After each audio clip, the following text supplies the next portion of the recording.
unicornio multicolor, historias mágicas llenan el rincón. Vamos volando con la imaginación, usamos las palabras como un avión. Únete ya al unicornio multicolor, donde los cuentos son un gran motor. Viajamos altos sin ningún temor y creamos mundos llenos de amor.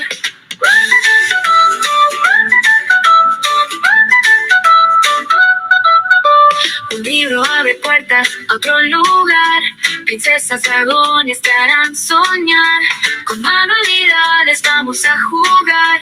Con nuestras manos todo puede volar. Únete ya al unicornio multicolor, donde los cuentos son un gran motor. Viajamos altos sin ningún temor y creamos mundos llenos de amor.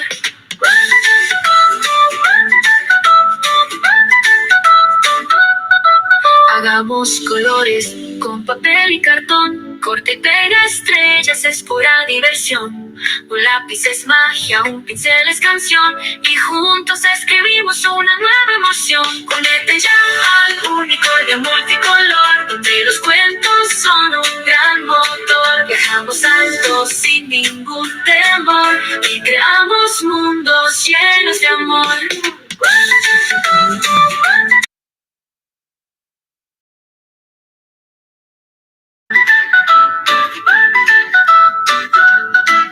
En el club del unicornio.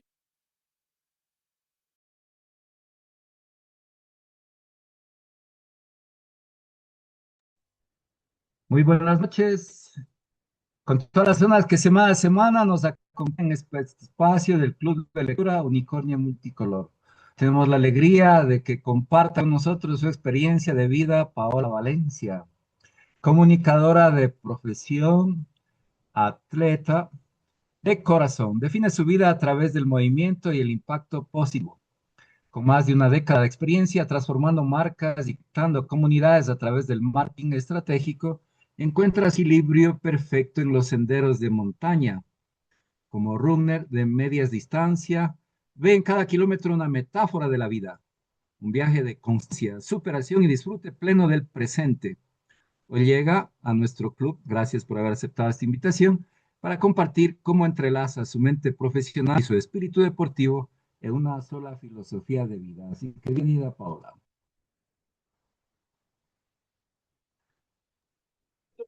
Bueno, primero agradecerles en su totalidad por la invitación y nada, pues para compartirles mi experiencia, no solamente desde la parte profesional, sino cómo combino la parte profesional con el atletismo, con el deporte, que prácticamente es mi estilo de vida. Qué bien, qué bien. Eso es lo que llama la atención, esas buenas vibras y esa vitalidad y energía que transmiten. Gracias, Jaime. Y bueno, no sé cómo empezarles contando Por prácticamente mi historia. lo último, hay que empezar como en las películas, se empieza por el final. A ver, ¿qué evento participó? Lo último que ha participado, lo nuevo. Bueno, la última competencia en donde estuve fue en la UTMB, la Quito Trail by UTMB, que esta es una competencia que se hace a nivel mundial y tiene también sede aquí en Ecuador. Pero esta competencia prácticamente representó mucho para mí porque fue el regreso al atletismo de montaña, al trail runner.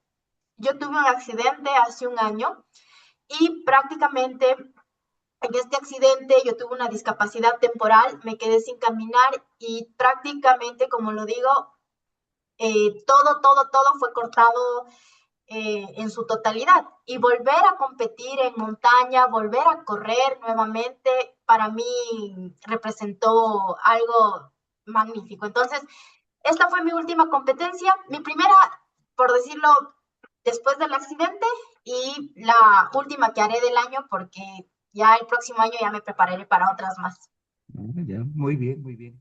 Bien, quienes no conocemos de este estilo de vida en el deporte, en las carreras, ¿cómo uno sabe que hay estas competencias? ¿Hay un grupo, hay una publicidad, qué sé yo? Uno, por ejemplo, aquí en Quito escucha que hay la carrera de las iglesias o que hay otra carrera de últimas noticias que tienen ya fama de muchos años, pero Veo que hay publicaciones, por ejemplo, en redes sociales, quién participa, que corre una montaña, que corre otra montaña, que atraviesa ríos, lodos y todo lo demás. Bueno, últimamente considero que en estos 2 o 3 años el tema del atletismo, tanto como de asfalto como de montaña, ha ido creciendo paulatinamente.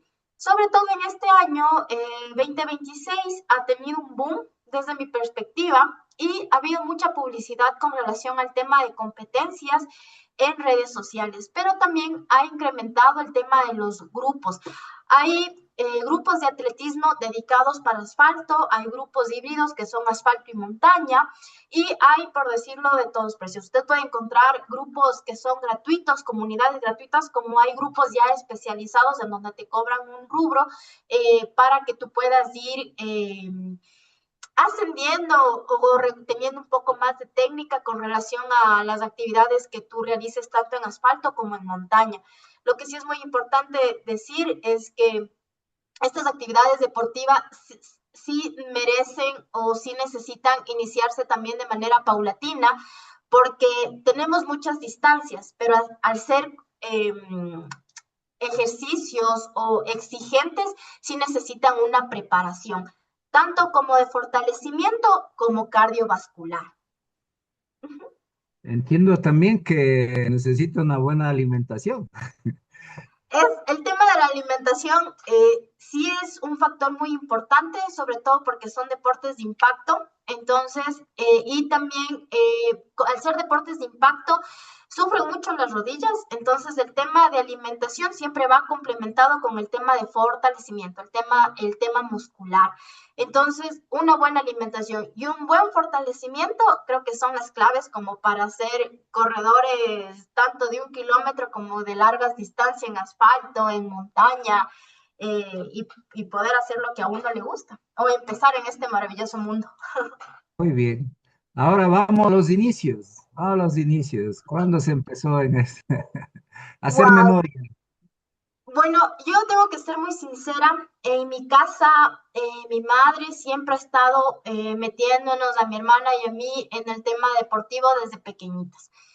Yo de pequeña, por decirlo de esta manera, era corredora de velocidad en la pista Chasqui.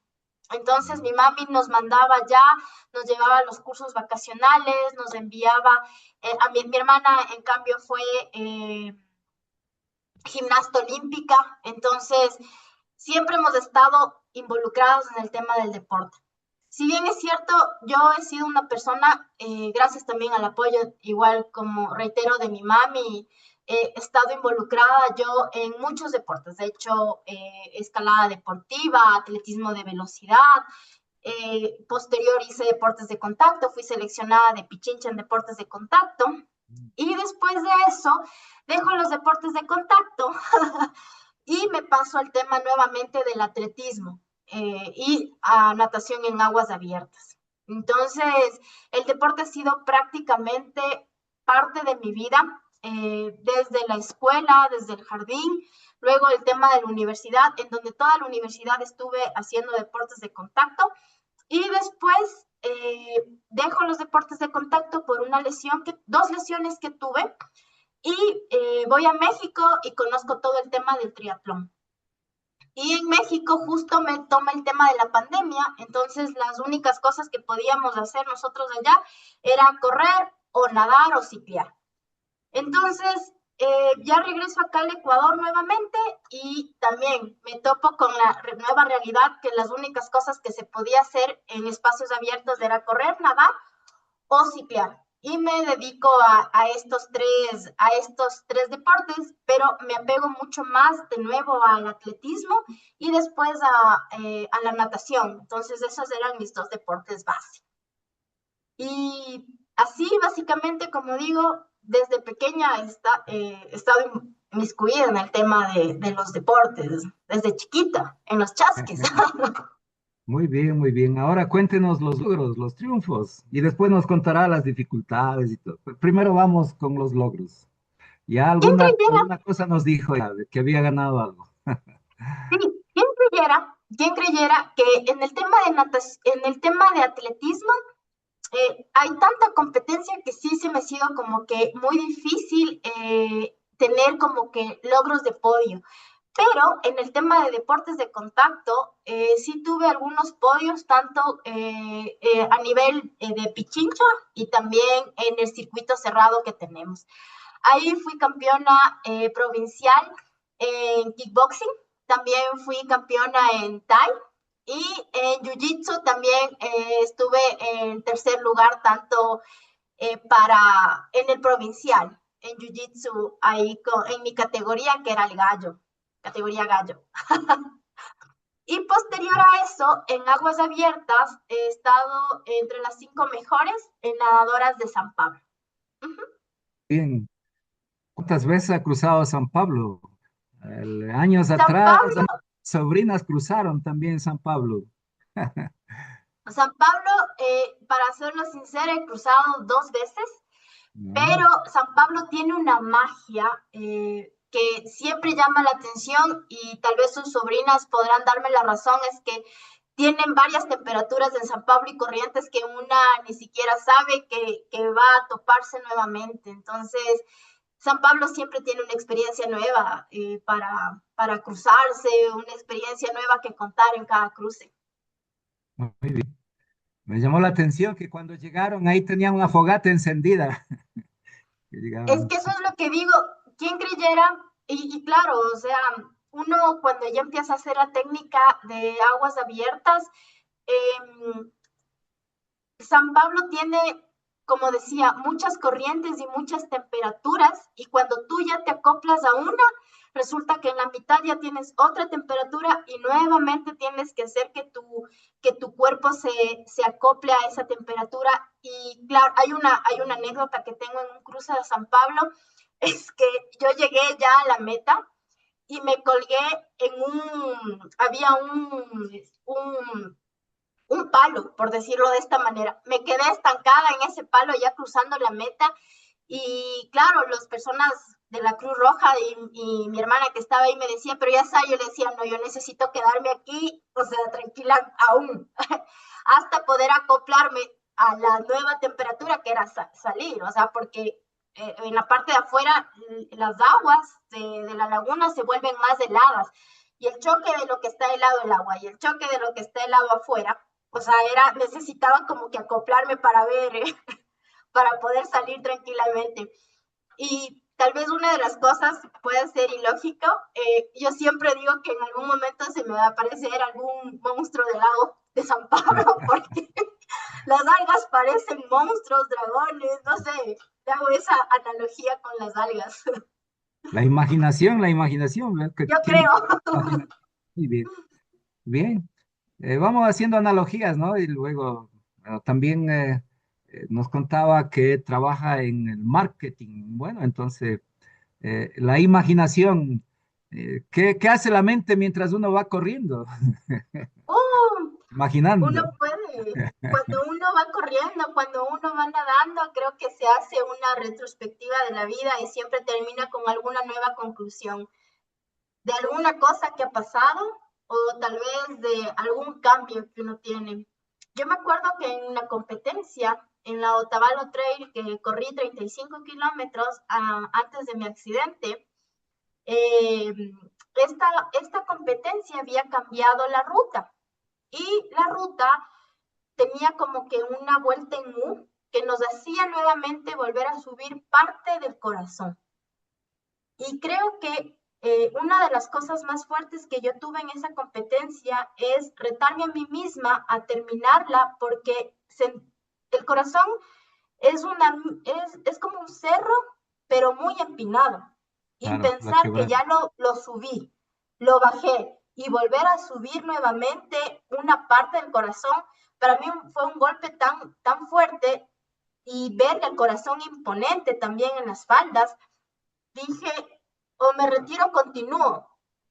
Tenía la posibilidad de retirarme porque podía regresar al abasto, que es el lugar donde uno toma el agua, que estaba a 1 kilómetro, o continuar con la ruta y llegar al siguiente abasto, al siguiente punto, que era San Pablo, que era aproximadamente 4 kilómetros más.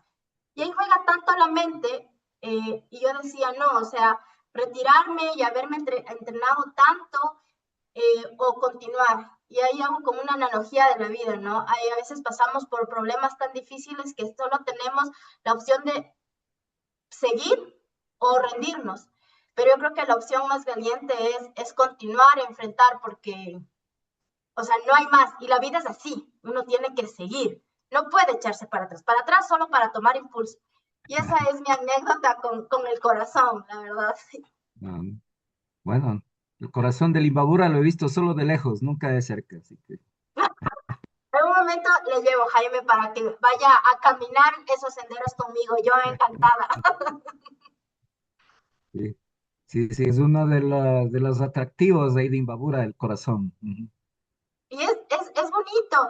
¿Y quién creyera en esta competencia? No solamente uno va corriendo, ¿no? Sino que también va caminando y tiene la opción de disfrutar esos lindos paisajes que nos da tanto el Imbabura como el Corazón, el lago San Pablo, verlo desde arriba, o, o quién creyera esos abismos que uno dice, nunca pasaría por un abismo, pero cuando uno está en esa franja del corazón, redondeando el corazón, ve esos abismos y uno ve o sea, lo maravilloso y, o sea, que es, o sea, no se imaginan, tiene que vivirlo porque yo no tengo a veces palabras para describir lo que pueden ver nuestros ojos, o sea, hay que vivirlo, hay que verlo, hay que sentirlo para que uno pueda decir sí, razón, porque con las palabras se quedan cortas para describir esos paisajes, Muy bien, alcanzar las nubes. muy bien, muy bien. Bueno, continuemos entonces. Decíamos, una parte de su vida es el deporte, el atletismo, todo, pero otra parte el trabajo en el marketing, en la publicidad. Cuéntenos ahora de esta otra fase. Bueno, yo soy estratega digital, soy estratega en marketing y también growth marketing.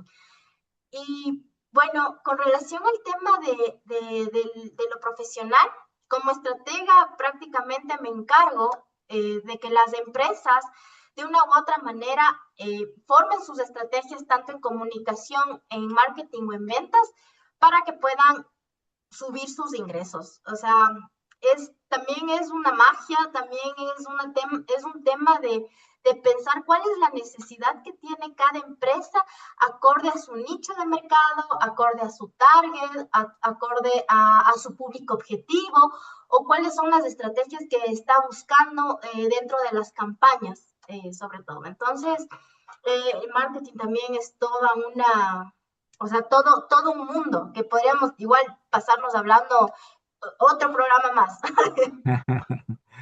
Muy bien. Bien, aquí nos comentaba, dice, cómo, a ver, un viaje de constancia, superación y disfrute pleno del presente. Hoy vivimos, bueno, no solo hoy, pienso que en distintas épocas el ser humano tiende a no disfrutar del presente. Busca de saber el futuro y se anticipa al futuro o vive con el pasado, el recuerdo del pasado, las glorias pasadas o los fracasos pasados. Alguien en este mismo espacio nos comentaba, ¿no? De que hablando del estrés, de la depresión, de la ansiedad, un poco hacía la analogía con los tres estados del tiempo también, pasado, presente y futuro, que la ansiedad es anticiparse al futuro, que el estrés, y así por el estilo, ¿no? Entonces, ¿cómo vivir el presente? Aquí el gran desafío. El ser humano busca de anticiparse al futuro, quiere adivinar el futuro o quiere proyectar o organizar el futuro. Normalmente nos encanta y por eso están las encuestas, están las apuestas, están todo. Hace poco vivimos el mundial, entonces todo el mundo las apuestas a ver quiénes Votando van a para ver quedar. cuál. Eso. Entonces, como ser humano tiene esta tendencia, ¿no? Quiere anticiparse al futuro. Quizá esto no nos permite disfrutar el presente. Así es, Jaime, y yo algo que he aprendido también es que, bueno, el pasado todos sabemos que ya no podemos cambiar. Y el futuro es la respuesta de nuestras acciones en el presente. Entonces, lo único claro que tenemos nosotros en este momento es el minuto, el segundo, el día. O sea, no podemos nosotros como que ver, o sea, cambiar el pasado, eso ya es imposible. Y una de las cosas que yo, o sea, que yo prácticamente, posterior a mi accidente, voy a decirlo, posterior a mi accidente, me di cuenta que lo único que me quedaba a mí era vivir el día a día, un día a la vez. Y le digo esto porque como yo tuve una discapacidad temporal, o sea, no podía caminar, yo me aceleraba, yo me desesperaba por caminar, me desesperaba por ya salir a correr. Pero lastimosamente no podía hacer nada más que quedarme en la silla de ruedas esperando a que día tras día pase, vaya, o sea, sea todo paulatinamente. Y eso me ayudó a entender que el día a día es lo único que tenemos y las decisiones que nosotros tomamos el día a día es lo que nos va a permitir a nosotros tener como que una perspectiva de lo que viene siendo el futuro. Pero por eso es importante que las cosas que nosotros hacemos en ese día, en esas 24 horas que tenemos, o sea, o sea, voy a decirlo porque lo bueno y lo malo es utópico y ya es perspectiva propia, pero que esas decisiones, esas consecuencias no nos cuesten el futuro y para tener la tranquilidad. Entonces, no sé si me hice entender, pero para mí es del día a día. A veces nos afligimos por lo que va a pasar en el futuro y el futuro es incierto porque depende de nuestro presente. Entonces, las cosas que tú hagas en ese día creo que son las que valen. Si tomaste tus 8 vasos de agua ese día, perfecto. Si no, pues ya el próximo día es otro día, te tomarás los 8 que te corresponden en ese día. Entonces, me parece que es así. O sea, hay que vivir el momento, hay que vivir el día, hay que vivir el instante, porque ya el futuro será causa de las cosas que tú hagas en tu presente. Muy bien. Estamos en este espacio con Valencia. Aquí pues invitamos a quienes están en la sala del Zoom o quienes están acá en el Facebook. Si quieren comentar, participar, tranquilamente pueden hacerlo. Pueden levantar la mano, abrir su cámara, su micrófono y participar. Estamos en este espacio de Unicornio Multicolor con Paula Valencia. Muy bien, mientras se animan, entonces vamos a continuar. Ahora, anécdotas.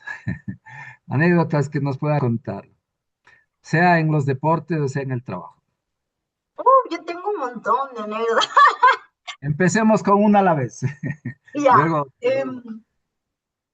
Yo creo que una de las anécdotas, a ver, en la parte laboral, una de las anécdotas más lindas que me llevo, bueno, por temas de marcas no voy a decir, pero creo que es el trabajo en conjunto que se puede hacer con personas que tal vez nunca conoces.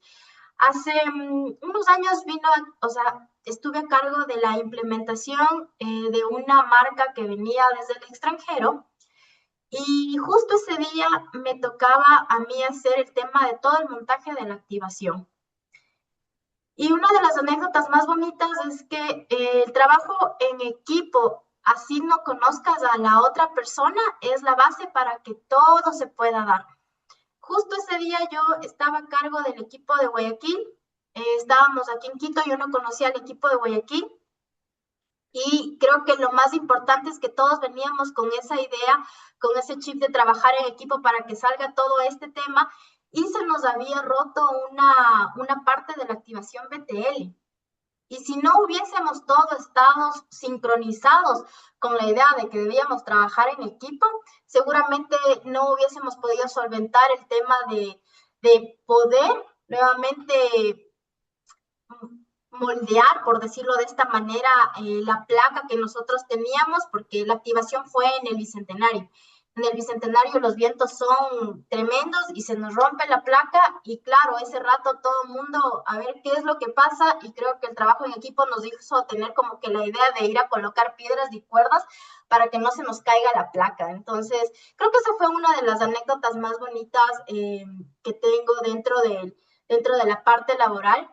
que es el tema de que, o sea, no necesitas conocer a fondo a la persona, sino que estar como que conectadas y estar todos juntos rumbo o fijados en el mismo objetivo.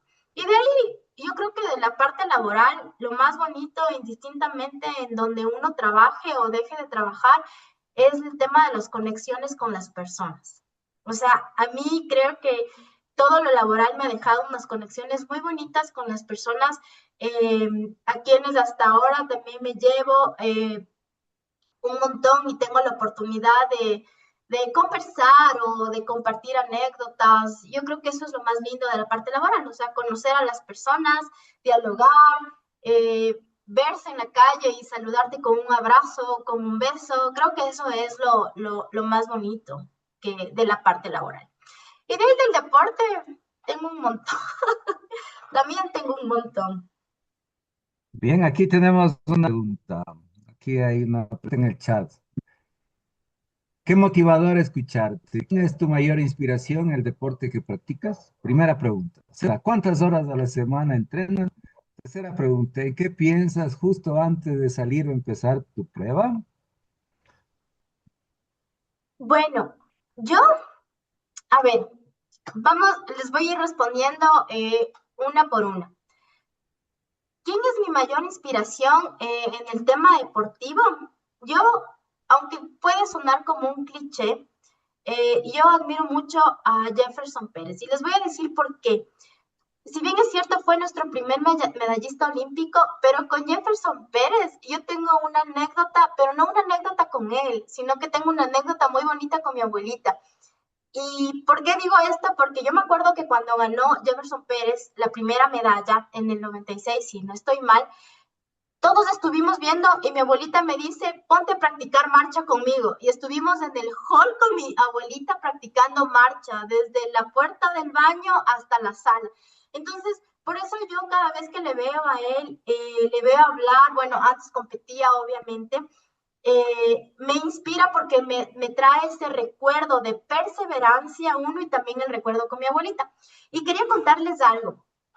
Yo tenía, bueno, mi traumatólogo me contó que Jefferson Pérez se había retirado temprano de los deportes porque posiblemente tenía como que una malformación en sus rodillas. Entonces, eso también es digno de admirar, porque aún así, con esta malformación arqueada que hay en las piernas, él fue medallista olímpico. Entonces, eso es digno de admirar. Y otra cosa también a otro deportista nacional también que yo admiro mucho es a Hurtado, se me fue el nombre de él, también es marchista olímpico y es una promesa que tiene el Ecuador. Él ganó las anteriores Olimpiadas con Glenda, ganó me parece que fue plata en marcha grupal, en marcha por parejas. Entonces, él me parece que, aparte de tener mucha resiliencia, es una promesa también dentro de la marcha. La segunda sería cuántas horas entreno a la semana. Trato de entrenar entre 1 hora o 2 horas diarias, dependiendo mucho el tema que me pongan en las tablas o si es para competencia, generalmente el día que es sábado o domingo, que son fondos, entreno como 4 horas, porque ahí me voy a montaña. ¿Y qué es lo que pienso justo antes de salir a empezar una competencia? Primero, yo me llevo algo que aprendí cuando escalaba también montaña y es que la cumbre es llegar san y salva a tu casa. Hacer cumbre es eso, llegar bien a tu casa. Y creo que es eso, o sea, siempre pienso en terminar la competencia, en llegar bien y que nada me pase y creo que es eso, o sea, eso es lo que me motiva. Eso. Muy bien, gracias. Vamos la palabra a Luis y luego Jairo. Hola, hola, hola, ¿cómo estamos? Mira, escuchándote, estimo que eres una persona que cuando de pronto se suscitan algunas dificultades, después de haber superado todas esas barreras, después de haber trascendido todas esas distancias, cuando se te atraviesa alguna dificultad, digamos que te es más fácil superarlas.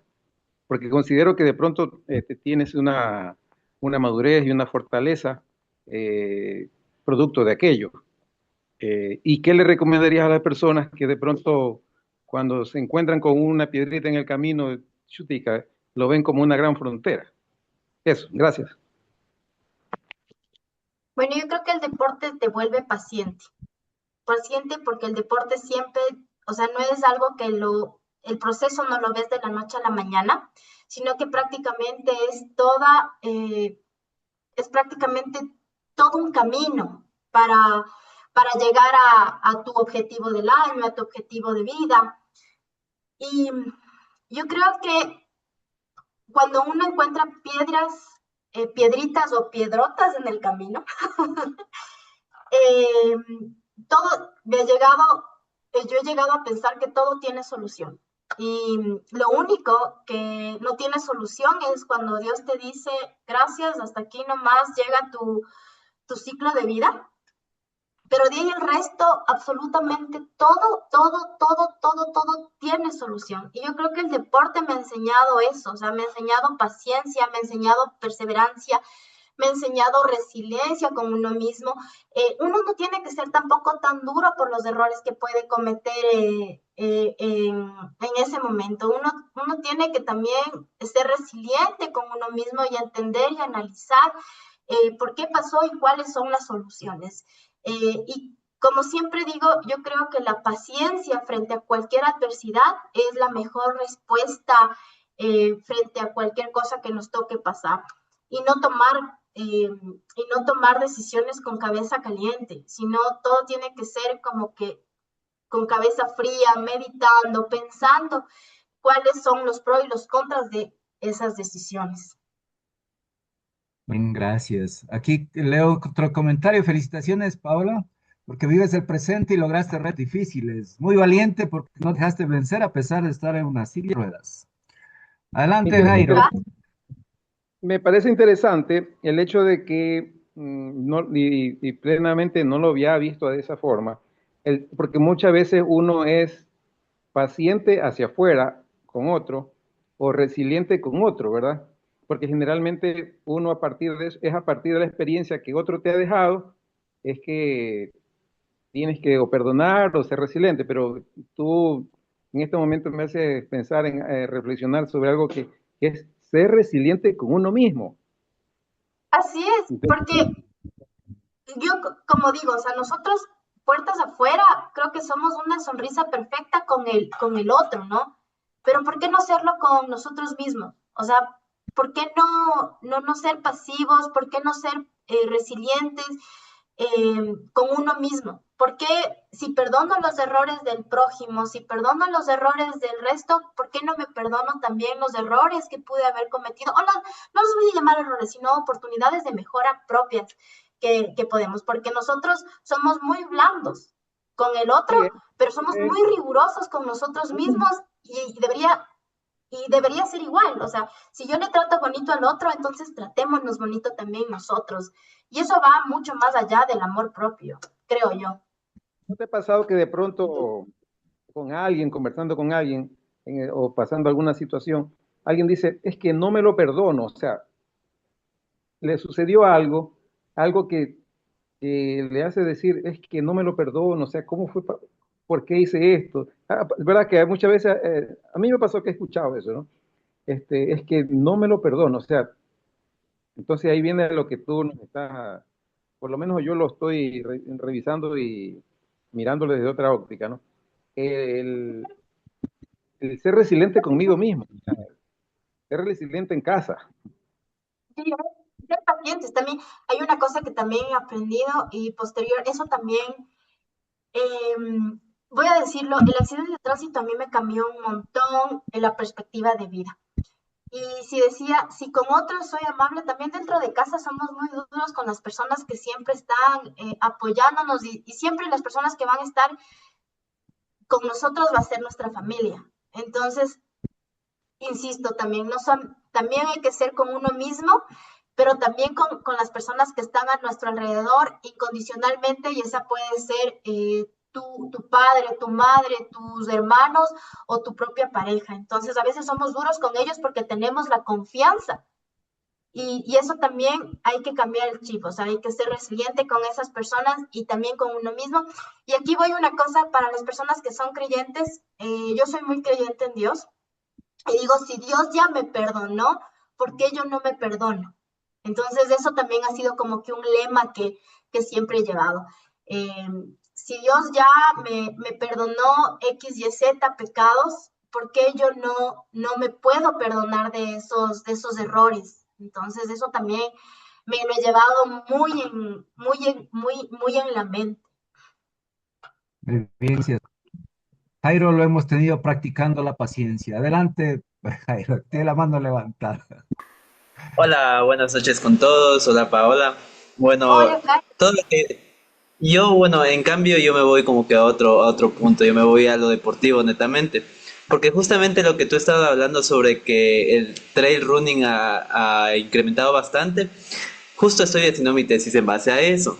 Entonces, yo quería saber, o sea, tú cómo lo entrenas, porque mi tesis va por la frecuencia cardíaca y y su incidencia en lo que es el desnivel positivo. Entonces quería saber cómo tú entrenas eso, cómo tú lo adaptas, cómo tú dosificas el entrenamiento para poder llegar en un tiempo que tú piensas llegar en una distancia.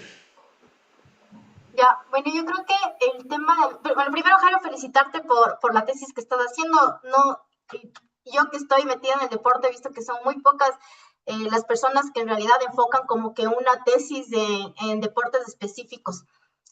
Felicitaciones. ¿Y cómo entreno? Bueno, yo creo que hay, para los entrenamientos, sobre todo para montaña, es todo un conjunto. Yo generalmente, a ver, yo siempre combino, cuando voy a competencia de montaña, siempre combino el tema de asfalto para ganar resistencia y posterior a eso hago desnivel en el tema ya de montañas. Yo que sé, te pongo un ejemplo. Si en la tabla, dependiendo también las distancias, o sea, para ganar desnivel, puedo irme a entrenar al Ruco o al Guava Pichincha, que son dos montañas que no tienen mayor complejidad, o en su defecto tú conocerás la Penitente, que muchos vamos a sacar allá desnivel, que a pesar de ser una cuesta, por decirlo de esta manera, pequeña, o sea, es muy empinada y eso ha ayudado un montón.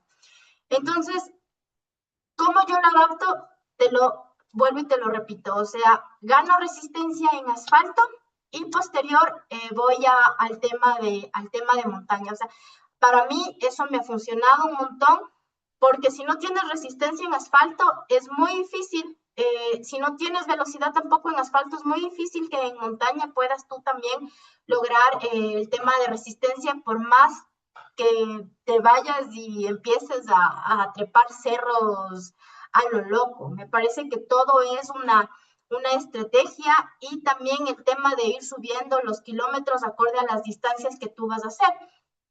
Te pongo un ejemplo, yo estaba preparando antes de mi accidente, estaba preparándome para los 50 kilómetros de la UTMB y me acuerdo algo muy claro de mi entrenador que me decía, ninguna persona, o sea, para esa distancia se va a mandar todos los 50 kilómetros, sino que lo máximo que tú debes empezar o sea, lo máximo que tú vas a llegar en entrenamiento es hasta unos 35 kilómetros, pero lo que tienes que ir ganando es resistencia, tanto en asfalto y ganando desnivel, tanto en las diferentes cerros que tú te encuentres por aquí. Y una cosa que sí te digo es que a mí me ha ayudado un montón a hacer entrenamientos tanto en el Ruco como en el Guagua y también en el Pululagua. El Pululagua tiene unos senderos muy bonitos, un buen desnivel también y que te ayuda mucho, sobre todo en el tema de cuestas. Eso. No sé si tienes otra pregunta más. O sea, sí tengo una pregunta más, porque Claro.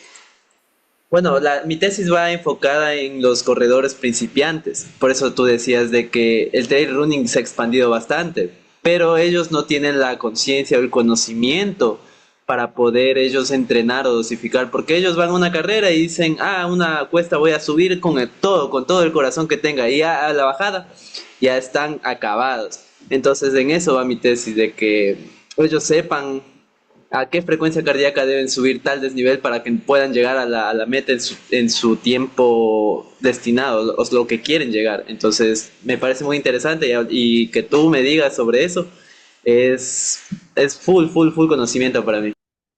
Claro, verás, ahorita voy a entrar a mi Garmin, si me das un momento, con el tema de las frecuencias cardíacas, ahí es donde digo que es muy importante el tema de entrenar en zona 2. Cada uno tiene su propia frecuencia cardíaca, pero deben estar, o sea, generalmente tenemos nosotros estandarizados. Déjame entrar en mi último entrenamiento y te veo el tema de los gráficos y las estadísticas. Como para un principiante, yo creo que la base para medir su frecuencia cardíaca, yo creo que una buena inversión es comprarse los relojes inteligentes. Uno, si es que uno no tiene el tema de medirse, como tú sabes acá, el pulso. Y yo creo que en el Garmin prácticamente te da como que las frecuencias cardíacas para ir entrenando tanto en zona 2 como en zona 3. Mi frecuencia cardíaca en zona 2 y en zona 3 es 111 y 129 pulsaciones. Entonces, si es que yo ya me acelero de esto, entonces eso quiere decir que ya no es recomendable, o sea, ya no va a ser funcional ese entrenamiento. Entonces, ¿cómo tú le ves una estrategia para los nuevos corredores, para los que ahorita están como que entrenando y quieren cambiar a montaña? Es que cuando tú entrenes en asfalto, y eso te lo dice todo el mundo, y muchos, o sea, tal vez para empezar es el tema de cuando tú corres ir conversando o ir cantando si no tienes con quién conversar. Entonces creo que eso ayuda mucho el tema de resistencia para que después vayas a pasar a montaña. Entonces, eso creo que es el mejor tip para un principiante. Listo, gracias. Muy bueno.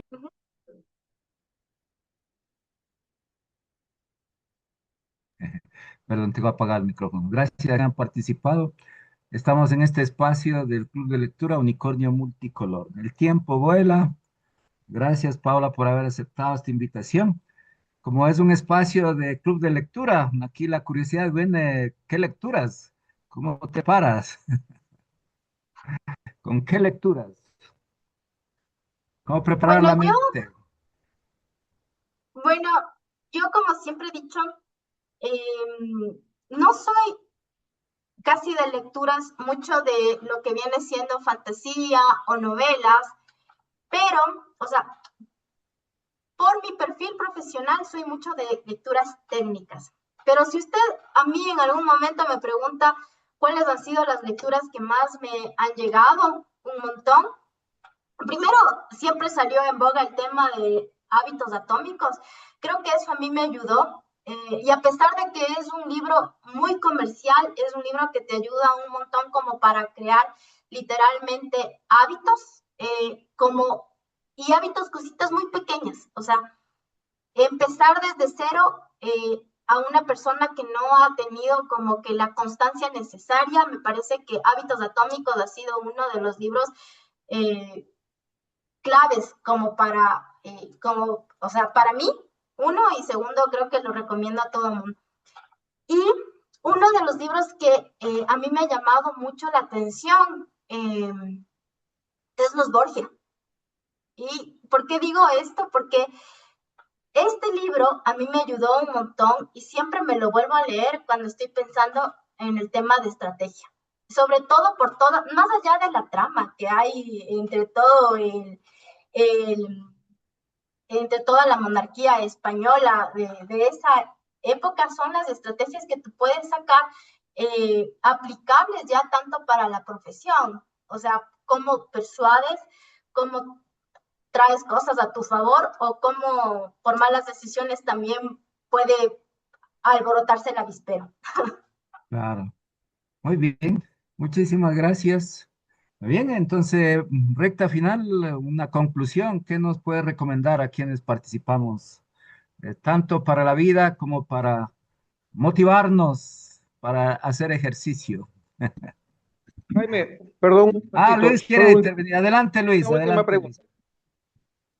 También Ella puede ser con todo ese, penúltima. toda esa experiencia, con toda ese ímpetu que tiene, de pronto no se ve en el futuro escribiendo un libro.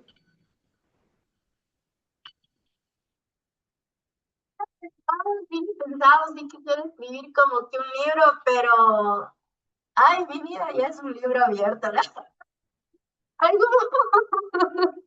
sí he pensado escribir, sí he pensado que me dé el tiempo, en realidad no he tenido tiempo como para ponerme a escribir un libro como tal, sí me gustaría.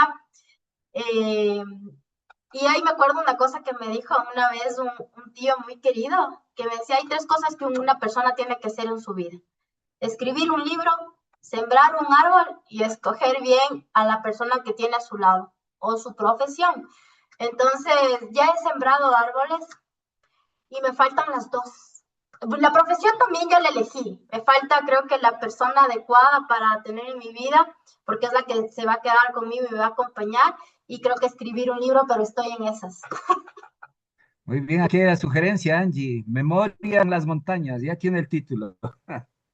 Lo voy a tomar en consideración. Muy bien, muchísimas gracias. Bien, entonces, vamos cerrando. Si algo más que decirnos, Paola, ya para cerrar la Bueno, entrevista. yo como conclusión y como mensaje, siempre seré una persona que va a estar, uno siempre dice, es que no tengo tiempo para hacer deporte, no tengo tiempo para tener un hobby, no tengo tiempo, no, es mentira, uno sí tiene tiempo. Y creo que lo que necesitamos es organizarnos. Yo siempre voy a estar a favor de que por lo menos una hora o 30 minutitos nosotros tengamos ese tiempo para dedicarlo a una actividad física o a un hobby o cualquier otra actividad que nos saque de ese círculo de lo que es el tema del trabajo, este tema laboral que tanto nos abruma. Mi mensaje para concluir es que la resiliencia también con uno mismo es darse tiempo para poder tener una actividad que te apasiona. En mi caso es hacer deporte. Y en el caso de otros, estoy muy segura que debe ser leer un libro, escribir poesía, ir al teatro. Siempre date ese tiempo para ti, porque es, creo que, la mejor forma de amor propio y de resiliencia. O sea, dedicarte también tiempo a ti, salirte de esa burbuja en donde estás compartiendo con otros y, y dedicarte ese tiempo, eso para ti. Eso Muy bien. básicamente sería mi mensaje. Muchísimas gracias, Paola. Así que un corazón grande y muchas bendiciones. Igual, Muy bien. No se vaya, que vamos a poner publicidad final y luego nos despedimos. gracias.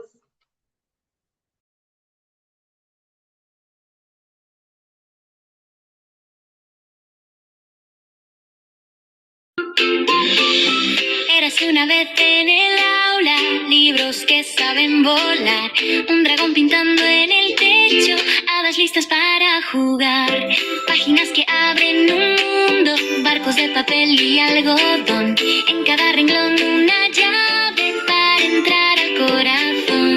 Mira cuántos sueños bailan en tu voz, cuando tú imaginas brilla el salón, colorín colorado, este cuento se ha acabado, pero en la próxima clase nos veremos a tu lado para leer otra historia con mucha emoción.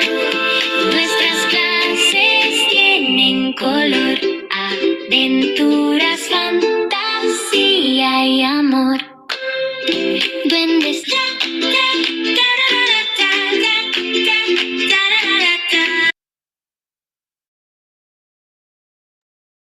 Muy bien, pueden abrir sus cámaras y despedirnos. Entonces vamos a